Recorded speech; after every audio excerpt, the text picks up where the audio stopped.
Good morning बच्चों। हम लोग प्रोडक्ट ऑफ वेक्टर पढ़ रहे थे और प्रोडक्ट ऑफ वेक्टर्स में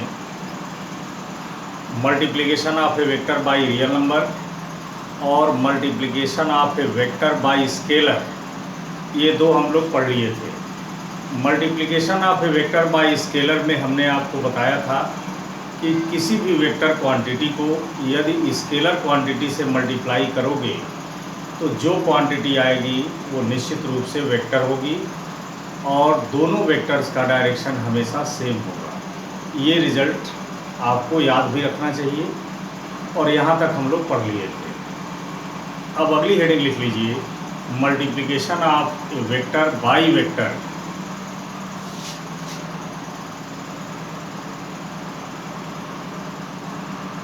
मल्टीप्लिकेशन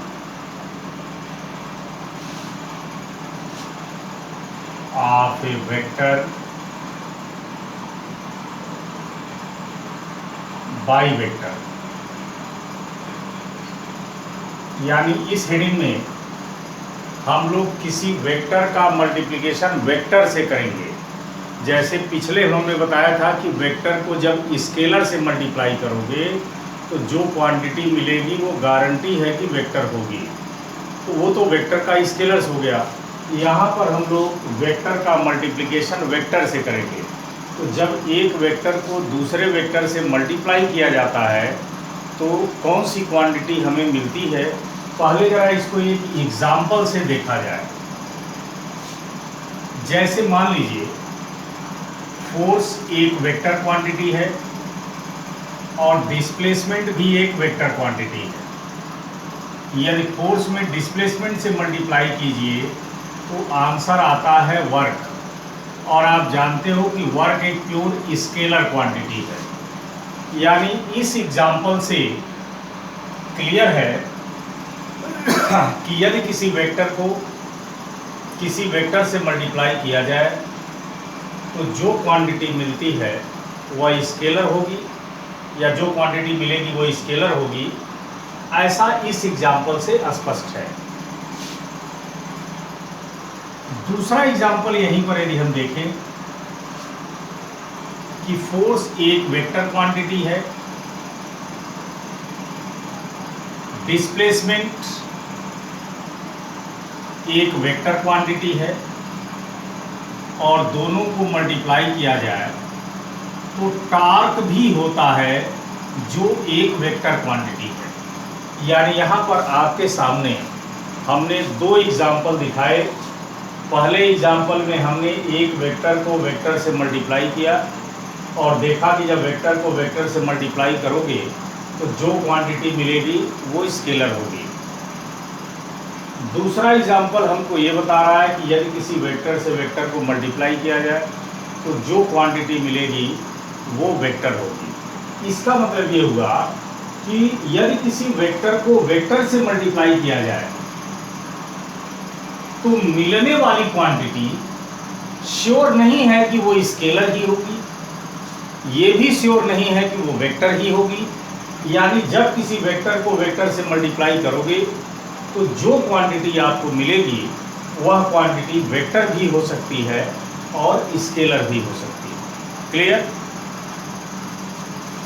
गारंटी ये याद रखिएगा कि वेक्टर को जब वेक्टर से मल्टीप्लाई करोगे तो ये फिक्स नहीं है कि जो रिजल्ट मिलेगा वो स्केलर ही होगा या वेक्टर भी होगा, क्योंकि वेक्टर को वेक्टर से मल्टीप्लाई करने के बाद जो हमको आंसर मिलेगा, रिजल्ट मिलेगा, वो वेक्टर भी हो सकता है, स्केलर भी हो सकता है। तो यहाँ पर आप दो लाइन लिख सकते हो, if A vector is multiplied by a vector, the resultant may be vector or scalar। यानी जब किसी वेक्टर को वेक्टर से मल्टीप्लाई करेंगे तो जो हमें रिजल्टेंट मिलेगा वह वेक्टर भी हो सकता है, स्केलर भी हो सकता है। अब यहाँ से जो समझने वाली चीज़ है वो समझिए। जब हम किसी वेक्टर को वेक्टर से मल्टीप्लाई करते हैं और वेक्टर को वेक्टर से मल्टीप्लाई करने पर यदि आने वाली क्वांटिटी या जो रिजल्टेंट है वो एक स्केलर क्वांटिटी होती है, तो ऐसे प्रोडक्ट को स्केलर प्रोडक्ट कहते हैं। फिर समझिए, यदि किसी वेक्टर को आप वेक्टर से मल्टीप्लाई करते हो और आपका रिजल्टेंट यानी आंसर एक स्केलर क्वांटिटी आता है, तो ऐसे प्रोडक्ट को स्केलर प्रोडक्ट कहते हैं। और यदि हम किसी वेक्टर को वेक्टर से मल्टीप्लाई करें या किसी वेक्टर का प्रोडक्ट वेक्टर से करें और आंसर वेक्टर आ जाए, तो ऐसे प्रोडक्ट को हम वेक्टर प्रोडक्ट कहते हैं। ठीक, जब दो वेक्टर का प्रोडक्ट स्केलर हो तो इसे स्केलर प्रोडक्ट, और जब दो वेक्टर का प्रोडक्ट वेक्टर आ जाए आंसर, तो इसे वेक्टर प्रोडक्ट कहते हैं। स्केलर प्रोडक्ट को रिप्रेजेंट करने के लिए दोनों वेक्टर्स के बीच एक डॉट का सिंबल लगा देते हैं, इसीलिए स्केलर प्रोडक्ट को हम डॉट प्रोडक्ट भी कहते हैं। और जब दो वेक्टर का प्रोडक्ट एक वेक्टर क्वांटिटी हो तो ऐसे प्रोडक्ट को वेक्टर प्रोडक्ट कहते हैं। और वेक्टर प्रोडक्ट को रिप्रेजेंट करने के लिए दोनों वेक्टर्स के बीच क्रॉस का सिंबल लगाते हैं, इसीलिए वेक्टर प्रोडक्ट को हम क्रॉस प्रोडक्ट कहते हैं।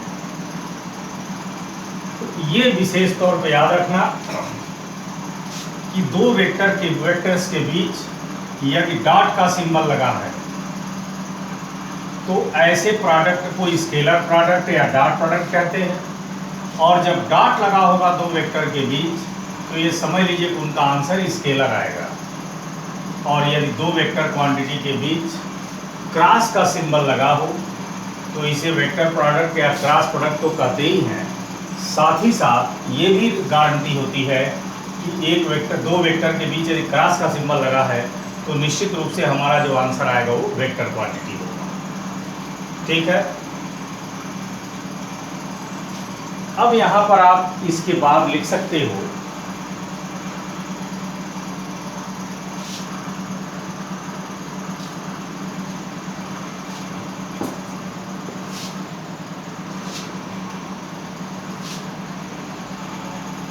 if the product of two vectors is a scalar quantity,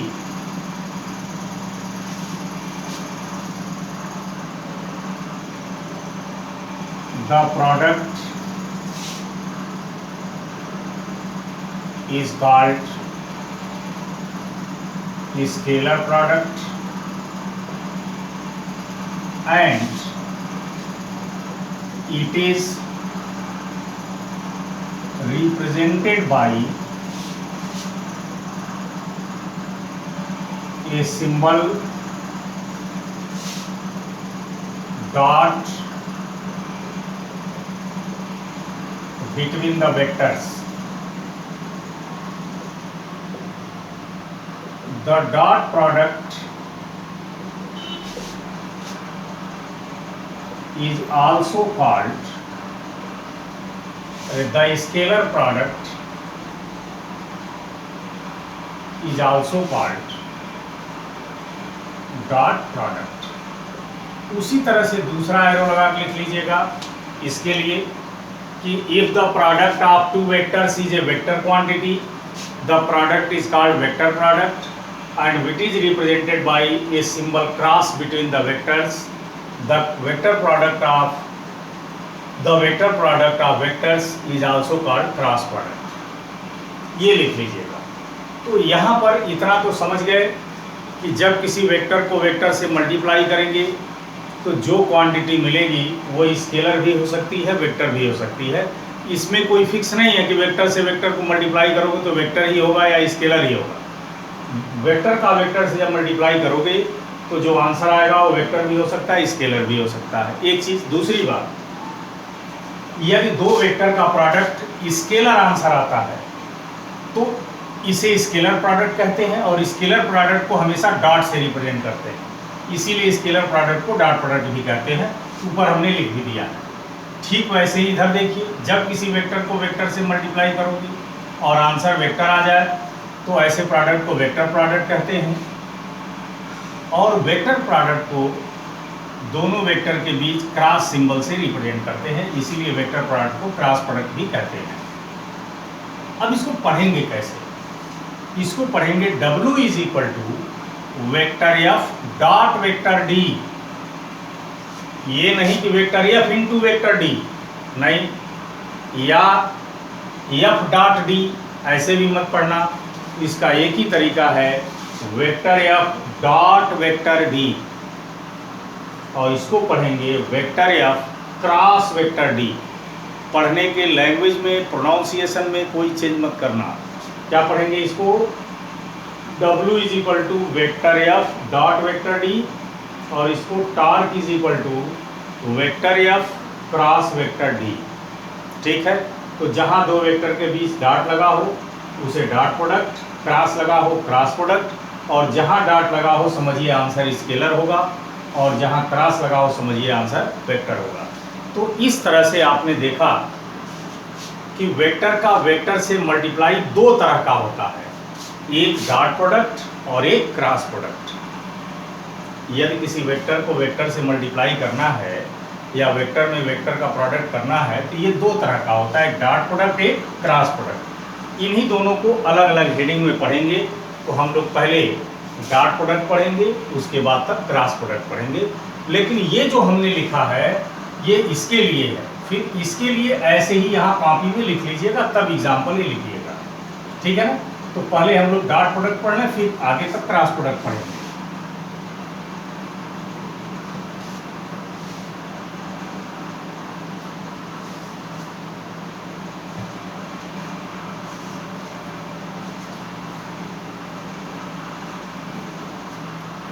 तो आप खूब बड़े में हेडिंग डाल लें,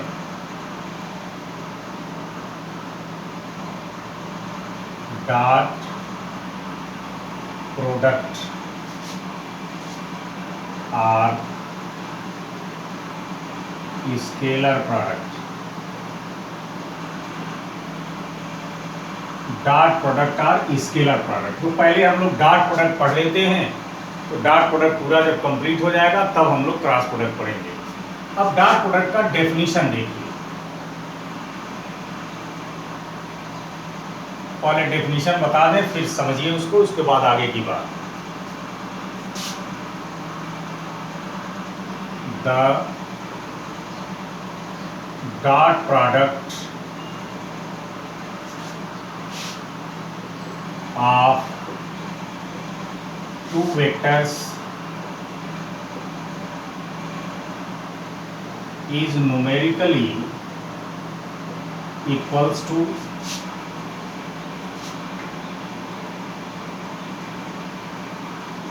the product of their magnitude and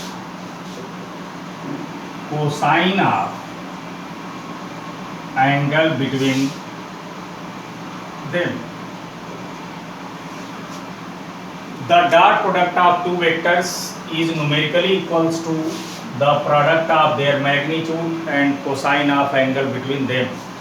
यानी दो वेक्टर्स का डॉट प्रोडक्ट निकालना है तो तरीका देखिए। जैसे मान लो एक वेक्टर ये A है और एक वेक्टर ये B है, ठीक, और दोनों के बीच का एंगल थीटा है। समझिएगा, बहुत इंपॉर्टेंट हेडिंग है ये, डॉट और क्रॉस प्रोडक्ट। तो मान लीजिए यहाँ पर हमने दो वेक्टर्स दिखाए, वेक्टर ए और वेक्टर बी, और इनके बीच का एंगल थीटा है।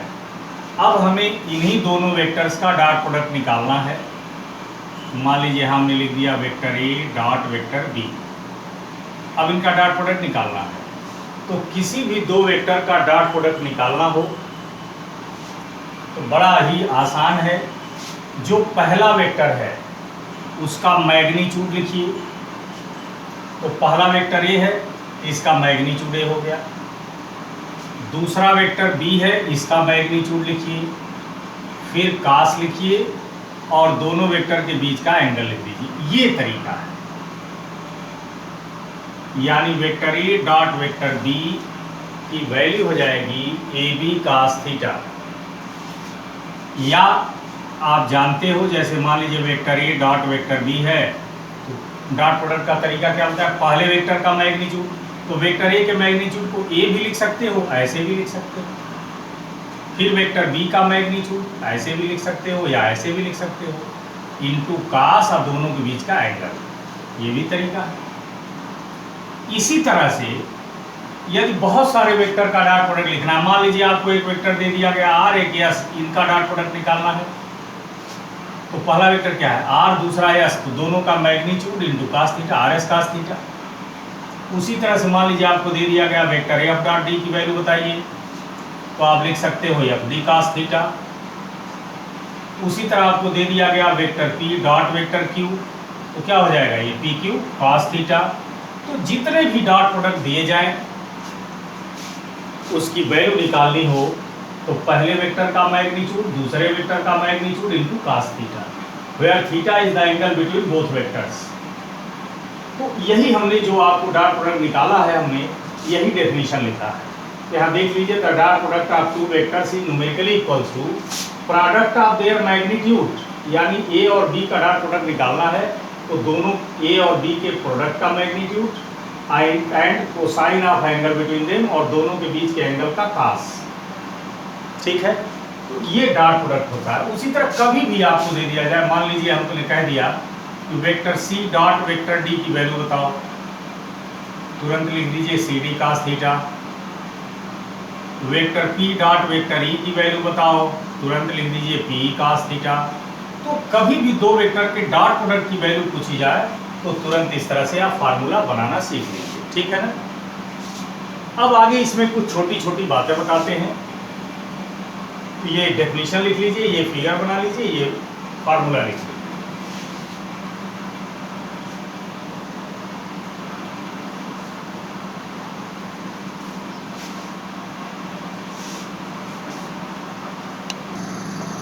तो दो वेक्टर के डॉट प्रोडक्ट से रिलेटेड कुछ छोटी बातें देखिए, एक एक पॉइंट करके। सबसे पहली चीज, अभी हमने आपको बताया है कि मान लीजिए ये वेक्टर ए है और ये वेक्टर बी है और इनके बीच का ये एंगल है। तो अब यदि vector A dot vector B की वैल्यू आपसे कोई पूछे तो आप बता देंगे A into B into cos theta. Clear. अब जरा इसी फार्मूले, ये कंपटीशन के ये जो क्वेश्चन हम बताने जा रहे हैं, ये कई बार नीट में और यूपी ट्यू के एग्जाम में आया हुआ है। अब मान लीजिए ये वेक्टर ए है, यहाँ लिख दे रहे हैं। अब आप क्या करो कि ये जो वेक्टर बी है इसको रिजॉल्व कीजिए। तो इसको रिजॉल्व करोगे तो एक कंपोनेंट इधर हो जाएगा बी कास थीटा और एक कंपोनेंट इधर हो जाएगा बी साइन थीटा। हम यहाँ वेक्टर बी को रिजॉल्व कर रहे हैं, चाहे वेक्टर ए इधर लिख दीजिए और ये वेक्टर बी इधर लिख दीजिए। अब यदि वेक्टर बी को हम रिजॉल्व करें तो वेक्टर बी का एक कंपोनेंट इधर हो जाएगा बी कास थीटा और एक कंपोनेंट इधर हो जाएगा बी साइन थीटा। अब यहाँ पर ए अलग लिखिए और बी कास थीटा अलग लिखिए। ए क्या है? वेक्टर ए का मैग्नीट्यूड ऑफ वेक्टर ए। अब बी कास थीटा क्या है? B cos theta vector B का कंपोनेंट है वेक्टर ए के डायरेक्शन में। ये डायरेक्शन वेक्टर ए का है तो वेक्टर ए के डायरेक्शन, बी के दो कंपोनेंट है ना, तो बी का एक कंपोनेंट है बी कास थीटा और एक कंपोनेंट है बी साइन थीटा। तो जो बी साइन थीटा है वह वेक्टर ए के परपेंडिकुलर है और B cos theta vector A के डायरेक्शन में है। यानी यदि आपसे पूछा जाए कि बी कास थीटा है क्या, तो आप बता दीजिए कि B cos theta vector B का कंपोनेंट है अलॉन्ग ए की तरफ, यानी component of vector B along vector A. अब इसको यहीं रहने दीजिए और इसको इधर भेज दीजिए, तो हो जाएगा component of vector B along vector A is equal to vector A dot vector B upon magnitude of vector A. ये फार्मूला मिलता है। तो मान लीजिए आपको दो वेक्टर दिए जाएं और कहा जाए एक वेक्टर का दूसरे वेक्टर के अलॉन्ग कंपोनेंट बताइए, तो इसी फार्मूले से लगेगा। यानी यहाँ किसका कंपोनेंट पूछा गया, component of B along vector A, तो फार्मूला क्या हो जाएगा ए डॉट बी, और जिसके अलॉन्ग पूछा गया कंपोनेंट उसी का मैग्नीट्यूड नीचे लिखेंगे। ऐसे ही एग्जांपल के तौर पर मान लीजिए आपसे कहा जाए कि component of vector P along vector Q बताइए, तो क्या कीजिए पी और क्यू का डॉट प्रोडक्ट ऊपर रख दीजिए,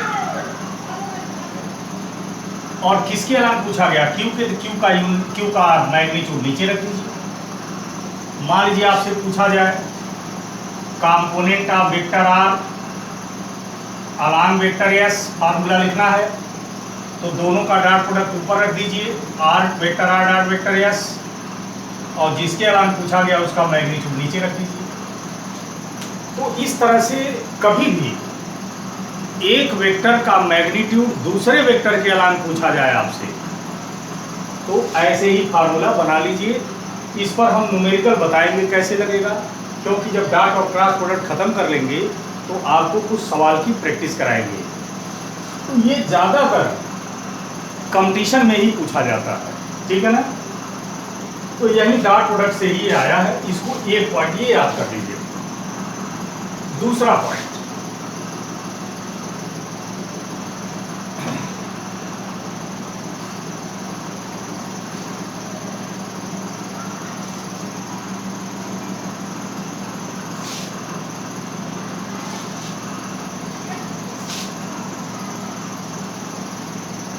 सेल्फ डॉट प्रोडक्ट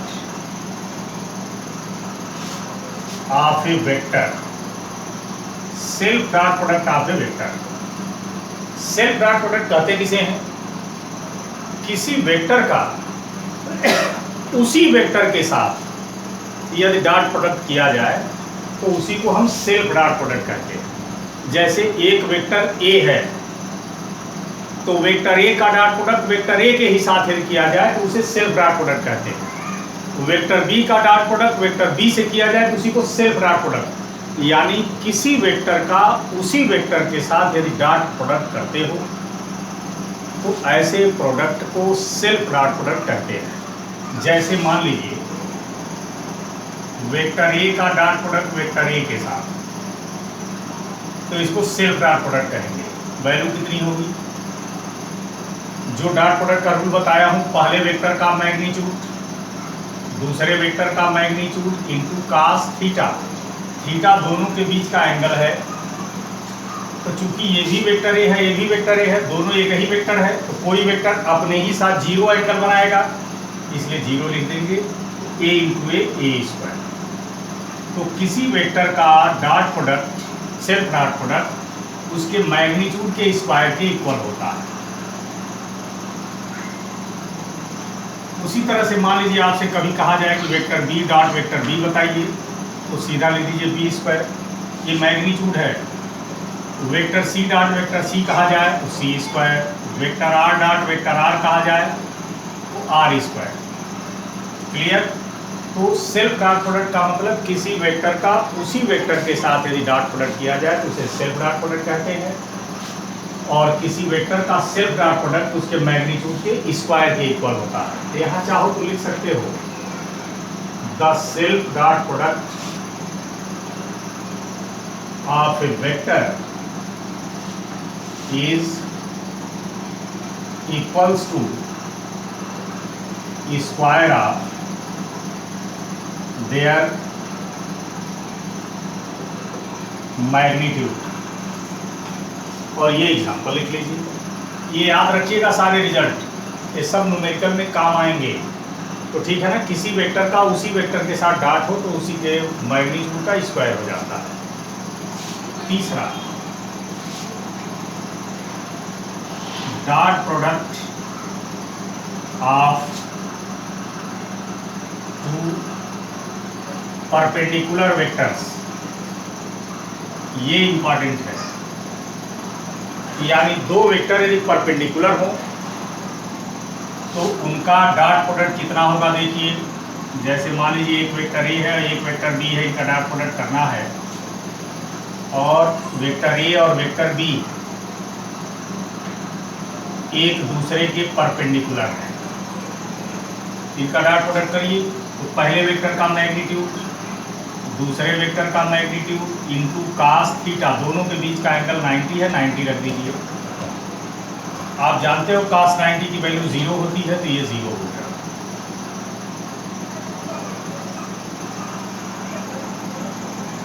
यानी दो वेक्टर यदि परपेंडिकुलर हो तो उनका डॉट प्रोडक्ट 0 होता है। ये रिजल्ट महत्वपूर्ण क्यों है कि आपको कभी कभी क्वेश्चन पूछे जाते हैं, दो वेक्टर दे दिए जाएंगे और कहा जाएगा आप प्रूफ कीजिए कि दोनों वेक्टर परपेंडिकुलर हैं। तो जब भी दो वेक्टर को परपेंडिकुलर प्रूफ करना हो तो उनका डॉट प्रोडक्ट निकाल दो और निकाल कर आंसर 0 दिखा दीजिए। तो जब भी दो वेक्टर का डॉट प्रोडक्ट का आंसर 0 आ जाए, समझिए वो दोनों वेक्टर परपेंडिकुलर हैं। तो कभी भी दो वेक्टर का डॉट प्रोडक्ट यदि 0 आया तो समझिए वो दोनों वेक्टर परपेंडिकुलर हैं। और कभी भी यदि दो वेक्टर को परपेंडिकुलर प्रूफ करना हो तो सीधा उनका डॉट प्रोडक्ट निकालिए और आंसर 0 दिखा दीजिए। जब आंसर 0 आ जाए तो लिख दीजिए, since the result of dot product of two vectors is 0, hence we can say that both vectors are perpendicular to each other. चौथा पॉइंट,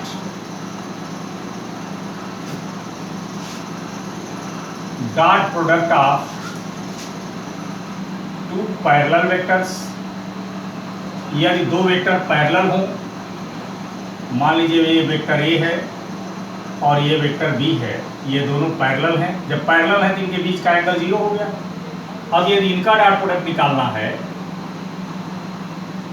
तो पहले वेक्टर का मैग्नीट्यूड इंटू दूसरे वेक्टर का मैग्नीट्यूड इंटू कास थीटा, तो ये हो गया ए into B.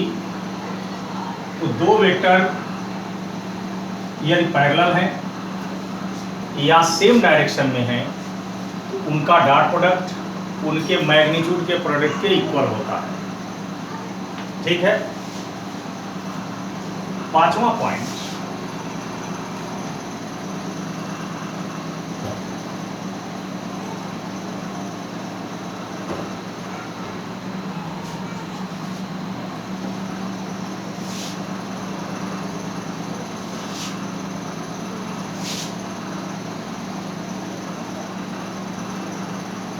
Dot product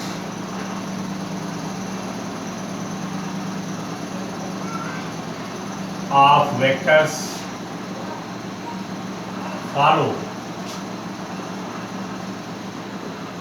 commutative law.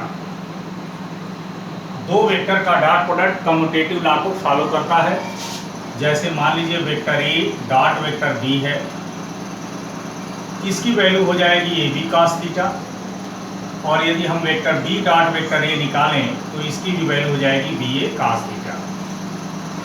चूंकि ए और बी मैग्नीट्यूड है, न्यूमेरिकल वैल्यू है, तो आप जानते हो 7 इंटू 5 लिखिए या 5 इंटू 7 लिखिए, वैल्यू सेम होती है। इसलिए ए इंटू बी या बी इंटू ए दोनों सेम होगी। इसका मतलब कि ये साइड इसका जितना है उतना ही ये भी साइड है, दोनों इक्वल हैं। तो इस तरह लिख सकते हो, इसको इक्वेशन 1 मान लें, इसको इक्वेशन 2 मान लें।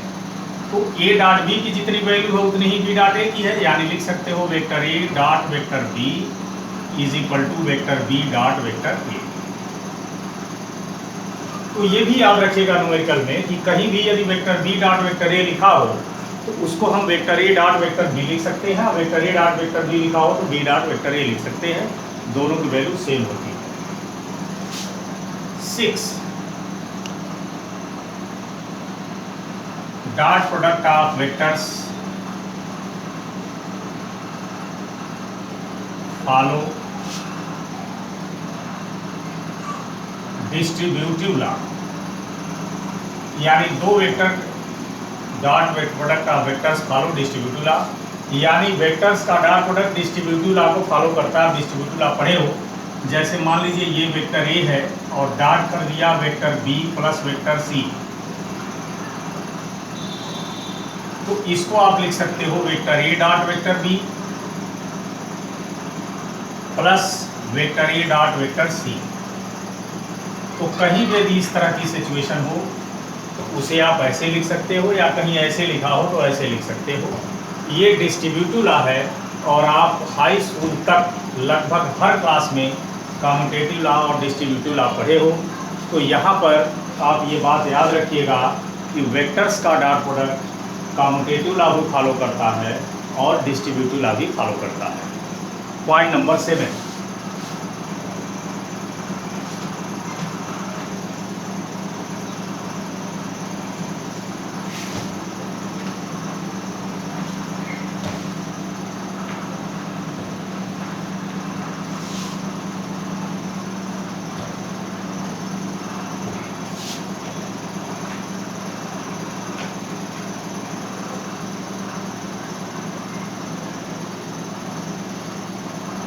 Dot product of unit vectors. आपको हमने बताए थे कि जनरली हम लोग 3 यूनिट वेक्टर पढ़ते हैं, आई कैप, जे कैप और के cap. I cap is the unit vector along x axis, j cap is the unit vector along y axis and k cap is the unit vector along z axis। हम लोग जब unit vector heading पढ़े थे तो उसमें हमने आपको बताया था कि वेक्टर अलजेब्रा में हम लोग 3 यूनिट वेक्टर जनरली पढ़ते हैं, आई कैप, जे कैप और के कैप। आई कैप एक्स एक्सिस के अलांग यूनिट वेक्टर को रिप्रेजेंट करता है, जे कैप वाई एक्सिस के अलांग यूनिट वेक्टर को रिप्रेजेंट करता है और के कैप जेड एक्सिस के अलांग यूनिट वेक्टर को रिप्रेजेंट करता है। अब यदि हम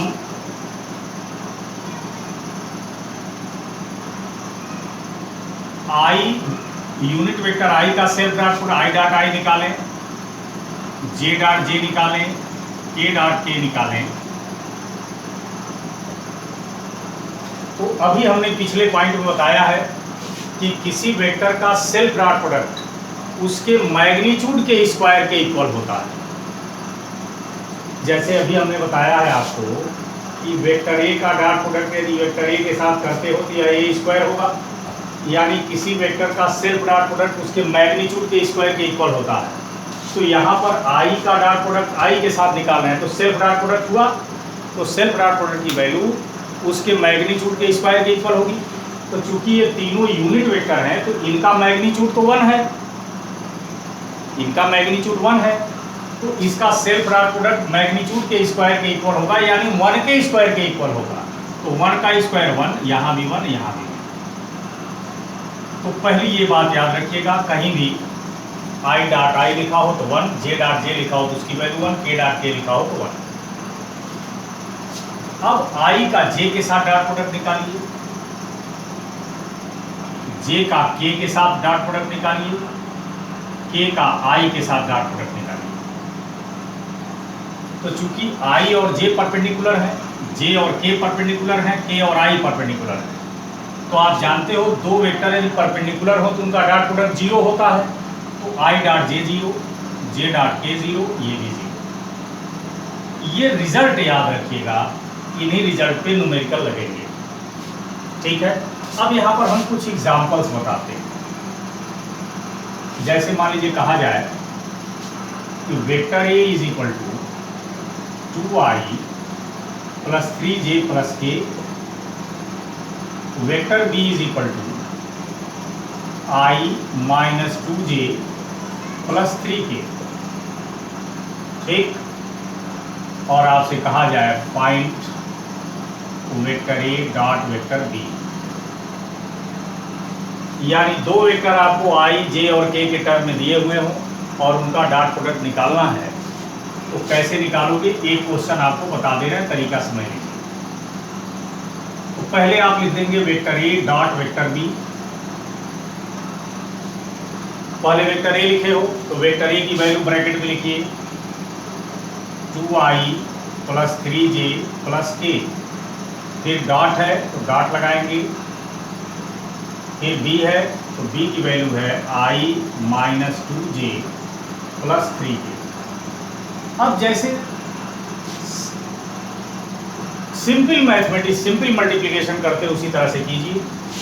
तो पहले 2i का डॉट प्रोडक्ट i में करेंगे, तो i का कंपोनेंट 2 है और यहाँ i का कंपोनेंट 1 है, तो पहले कंपोनेंट को मल्टीप्लाई कीजिए, तो 2:1 1 और i डॉट i इंटू आई नहीं, i डॉट i, ठीक है। तो i का i के साथ हो गया, फिर j का j के साथ कीजिए वैसे ही। तो यहाँ j का कंपोनेंट +3 है और यहाँ -2 है, तो +3 इंटू -2 -6 और फिर j डॉट j। फिर k का कीजिए, k का k के साथ, तो 1 इंटू 3 3 k डॉट k। बस डॉट प्रोडक्ट इतना ही करना है, i का i के साथ, j का j के साथ और k का k के साथ, बस। क्योंकि बाकी जब करोगे i का j के i का k से सब जीरो हो जाएगा ये, इसलिए जब भी दो वेक्टर का डॉट प्रोडक्ट करना है तो i वाले का i के साथ, j का j के साथ, k का k के साथ, बस। अभी मैंने बताया है i dot i, j dot j, k dot k की वैल्यू 1 होती है, तो i dot i means 1, j dot j 1, k dot k 1, तो हो गया 1 माइनस 6 प्लस 3, यानी 4 माइनस 6 इज इक्वल टू -2। ये vector A dot vector B की वैल्यू हो गई। क्लियर? कोई दिक्कत? तो जब भी दो वेक्टर का डॉट प्रोडक्ट निकालना हो तो i वाले का i के साथ, j का j के साथ, k का k के साथ, बस ऐसे ही निकाल दीजिए, आंसर आ जाएगा। ठीक है, कुछ और क्वेश्चन हम आपको बताते हैं कि डॉट प्रोडक्ट पे कैसे कुछ क्वेश्चंस और लगते हैं।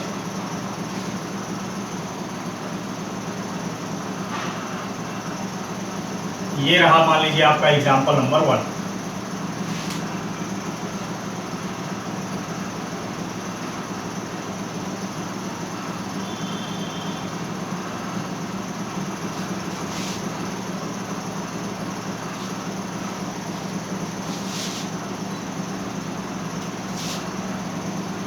एग्जाम्पल 2, आपसे कहा गया कि vector A is equal to 2i plus j plus 2k, vector B is equal to i minus 2j plus k, vector C is equal to 3i plus 2j plus 2k। आपको यहाँ 3 vectors दिए गए हैं, आपको निकालना क्या है? Find पहला vector A dot vector B, दूसरा magnitude of A and magnitude of B, magnitude of A, magnitude of B and magnitude of C. हमने ए बी सी पर एरो नहीं लगाया है, एरो नहीं लगाने का मतलब कि वेक्टर ए का मैग्नीट्यूड है ये, वेक्टर बी का, वेक्टर सी का। तीसरा angle between vector A and vector B. चौथा angle between vector C and vector B. और पांचवा component of vector A along vector C. छठवां component of vector B along vector A. इतनी चीज आपको बतानी है। इस तरह का यदि क्वेश्चन दिया जाए, ए भी आई जे के टर्म में है, बी भी आई जे के टर्म में है, सी भी आई जे के टर्म में है, और 3 वेक्टर दिए गए और आपसे इतने सारे क्वेश्चन किए गए। आप इनको कैसे सॉल्व करेंगे, तरीका क्या है, उसको ध्यान से समझिए। पहला हमको निकालना है वेक्टर ए और छठवां, ये 7वां क्वेश्चन भी यहाँ लिख लें, 7 vector B dot vector C. तो पहले हम vector A dot vector B निकालते हैं। तो क्या तरीका बताया कि पहले वेक्टर ए की वैल्यू को ब्रैकेट में लिख लेंगे, फिर डॉट लगा के वेक्टर बी की वैल्यू ब्रैकेट में लिख लेंगे। तो वेक्टर ए की वैल्यू है 2i प्लस जे प्लस 2k, फिर डॉट लगाना मत भूलना, गलत हो जाएगा। फिर वेक्टर बी की वैल्यू लिखनी है ब्रैकेट में i minus 2j plus k। अब जैसे हम तरीका बताए हैं, i का i में डॉट प्रोडक्ट करना है, तो 2i into I, 2i dot i, फिर j का माइनस 2j में तो माइनस 2j डॉट j, फिर 2k का k में तो 2k डॉट k, ये हो गया 2 माइनस 2 प्लस 2, ये हो गया 2। दूसरा वेक्टर ए का मैग्नीट्यूड, वेक्टर बी का मैग्नीट्यूड, वेक्टर सी का मैग्नीट्यूड। तो मान लीजिए वेक्टर ए का मैग्नीट्यूड निकालिए। तो मैं पहले भी बता चुका हूँ कि कोई भी वेक्टर यदि आई, जे और के टर्म में दिया हो और उसका मैग्नीट्यूड निकालना हो तो अंडर रूट आई के कोफिशिएंट का स्क्वायर प्लस जे के कोफिशिएंट का स्क्वायर प्लस के कोफिशिएंट का स्क्वायर। तो 2 to 4 1 5 और 4 9 यानी 3। इसी तरह से वेक्टर बी का मैग्नीट्यूड निकालना है तो आई का कोफिशिएंट का स्क्वायर 1, जे का कोफिशिएंट है माइनस 2, इसका स्क्वायर 4, के का 1 तो 1 अंडर रूट 6।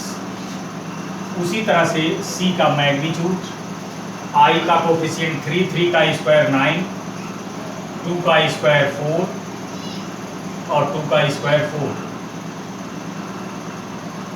Under root 17। तो कोई भी वेक्टर यदि आई, जे और के टर्म में दिए हों और उनका मैग्नीट्यूड निकालना हो तो अंडर रूट में आई के कोफिशिएंट, जे के कोफिशिएंट और के कोफिशिएंट का स्क्वायर करके ऐड कर दीजिए, मैग्नीट्यूड आ जाएगा। तो डॉट प्रोडक्ट भी हमने बता दिया और मैग्नीट्यूड भी बता दिया। अब angle between A and B निकालना है। मान लीजिए ये बड़ा इंपॉर्टेंट है, दो वेक्टर के बीच का एंगल कैसे निकालते हैं। बहुत सारे क्वेश्चन मिलेंगे जिसमें दो वेक्टर का एंगल आपसे पूछा जाएगा। तो यहाँ पर हमें एंगल निकालना है वेक्टर ए और वेक्टर बी का। तो क्या कीजिए, फार्मूला लिखिए, vector A dot vector B is equal to A B cos theta. उसी तरह से मान लीजिए यदि एंगल सी और बी के बीच का निकालना है तो फिर फार्मूला सी और बी का लिखेंगे, vector C dot vector B is equal to C B cos theta. तो यहाँ से आप कास थीटा की वैल्यू निकाल लीजिए। तो cos theta is equal to vector A dot vector B upon A B. तो vector A dot vector B की वैल्यू 2 है तो यहाँ 2 लिख देंगे अपॉन ए, वेक्टर ए का मैग्नीट्यूड 3 और वेक्टर बी का मैग्नीट्यूड अंडर रूट 6। तो ये कास थीटा की वैल्यू हो गई। तो theta is equal to cos inverse 2 upon 3 root 6। उसी तरह से यदि आपको सी और बी के बीच का एंगल निकालना है तो सेम ऐसे ही निकाल दीजिए, लिख देंगे since vector C dot vector B is equal to C B cos theta, therefore cos theta will be vector C dot vector B upon C B. तो क्या करिए, सी और बी के बीच का डॉट प्रोडक्ट निकाल लीजिए, जैसे हमने ए और बी के बीच का निकाला है ऊपर रख दीजिए और सी और बी का मैग्नीट्यूड जो यहाँ निकाला गया है उसकी वैल्यू रख दीजिए, तो इनके बीच का एंगल निकल जाएगा। तो किसी भी दो वेक्टर के बीच का एंगल निकालना हो तो तरीका आपको बता दिया गया।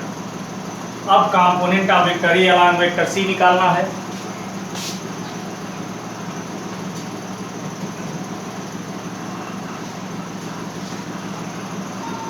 Question number 5, component of vector A along vector C. तो अभी हम पीछे पढ़ाए हैं फार्मूला हो जाएगा vector A dot vector C upon जिसके अलावा निकाल रहे उसी का मैग्नीट्यूड। अब आप क्या करिएगा कि ए और सी के का डॉट प्रोडक्ट निकाल लीजिएगा, जैसे हम ए और बी का निकाले हैं वैसे ही आप ए और सी का निकाल लीजिएगा इसी तरह से, और जो आएगा ऊपर रख देना और सी का मैग्नीट्यूड अंडर रूट 17 रख देना, कंपोनेंट आ जाएगा। ठीक उसी तरह से इसको भी लगा लीजिएगा, उसी तरह इसको भी सॉल्व कर लीजिएगा। तो इस तरह से डॉट प्रोडक्ट कैसे निकालते हैं तो सिंपल कुछ क्वेश्चंस आपको हमने बता दिए।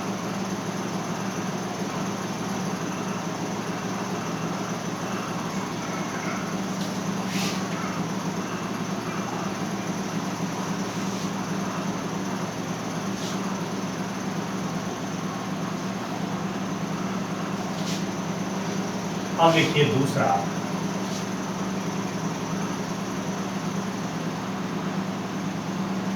क्रॉस प्रोडक्ट या वेक्टर प्रोडक्ट। क्रॉस प्रोडक्ट या वेक्टर प्रोडक्ट, तो जिस तरह से डॉट प्रोडक्ट या स्केलर प्रोडक्ट पढ़े हो उसी तरह से हम क्रॉस प्रोडक्ट या वेक्टर प्रोडक्ट पढ़ेंगे। तो सबसे पहले जैसे हम लोगों ने डॉट प्रोडक्ट में डेफिनेशन पढ़ा था, तो इसमें भी पहले हम लोग डेफिनेशन पढ़ेंगे। तो जैसे आप डॉट प्रोडक्ट का डेफिनेशन लिखे थे, सेम क्रॉस प्रोडक्ट का भी डेफिनेशन वही होगा, बस कोसाइन की जगह साइन हो जाएगा। यानी यहाँ हो जाएगा the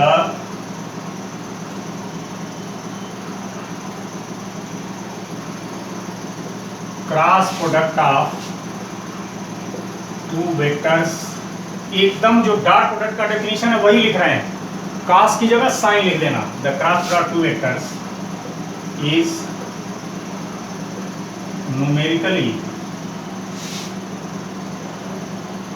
equals to the product of their magnitude and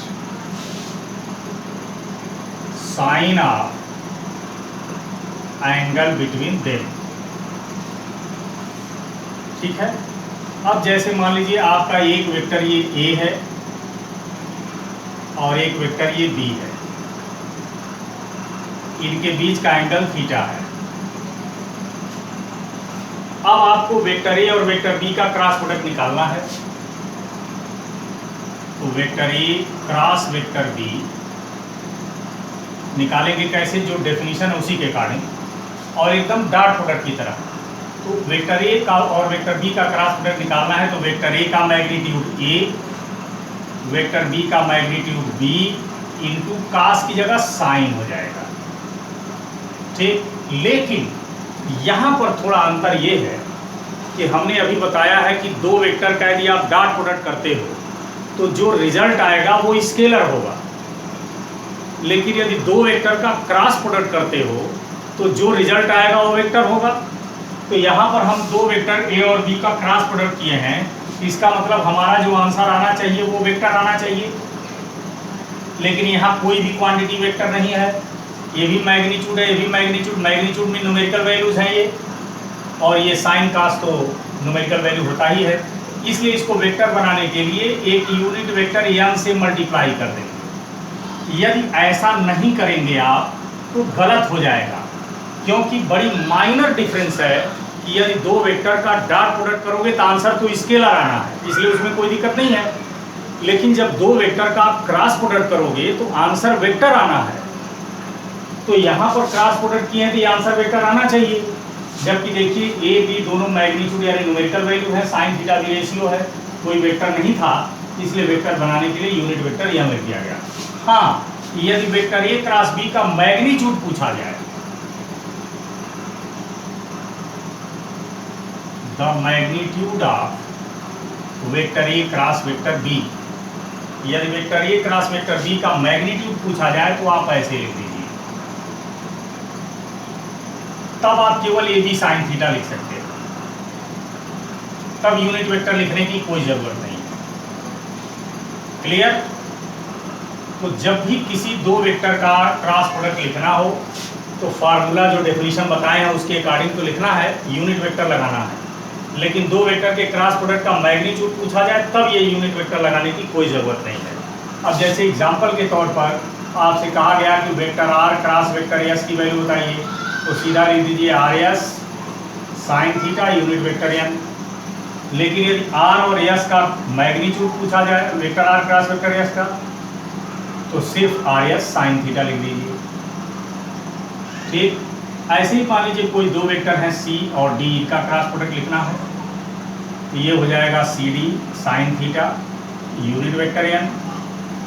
और यदि सी और डी के क्रॉस प्रोडक्ट का मैग्नीट्यूड लिखना है तब सी डी साइन थीटा। ठीक है, ये बड़ा माइनर चीज याद रखिएगा। एक बात और, जैसे हमने आपको बताया था कि मास स्केलर है और एक्सीलरेशन वेक्टर है, इसको मल्टीप्लाई करोगे तो आंसर वेक्टर होगा और इन दोनों वेक्टर का डायरेक्शन सेम होगा, ये हम पढ़ा चुके हैं।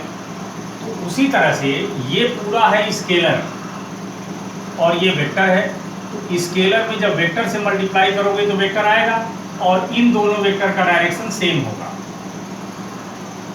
तो इसलिए कभी भी वेक्टर ए क्रॉस बी का डायरेक्शन पूछा जाए तो कई जगह आप देखेंगे कि वेक्टर ए क्रॉस बी का डायरेक्शन पूछा गया और वेक्टर एन का डायरेक्शन दिखाया गया है। तो ये याद रखिएगा कि ए क्रॉस बी का जब भी डायरेक्शन पूछा जाए तो इसका डायरेक्शन दिखाइए या इसका डायरेक्शन दिखाइए, दोनों की बात एक ही है, क्योंकि जिधर डायरेक्शन इसका होगा वही डायरेक्शन इसका भी होता है। इसलिए इसका डायरेक्शन पूछा जाए तो आप इसका दिखा सकते हो, इसका पूछा जाए तो इसका दिखा सकते हो। ठीक है, तो ये तो रहा दो वेक्टर का क्रॉस प्रोडक्ट का। सिंपली कैसे हम क्रॉस प्रोडक्ट निकालते हैं, क्रॉस प्रोडक्ट निकालते समय किन बातों का ध्यान देना चाहिए, और दो वेक्टर के क्रॉस प्रोडक्ट का मैग्नीट्यूड कैसे लिखते हैं और दो वेक्टर का क्रॉस प्रोडक्ट कैसे लिखते हैं। ठीक है, अब इसमें कुछ पॉइंट्स, वही छोटी छोटी बातें पॉइंट वाइज करके लिख लीजिए।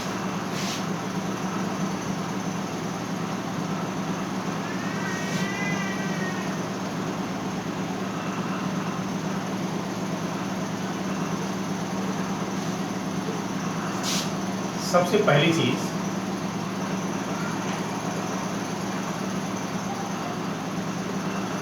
Direction of vector A cross vector B.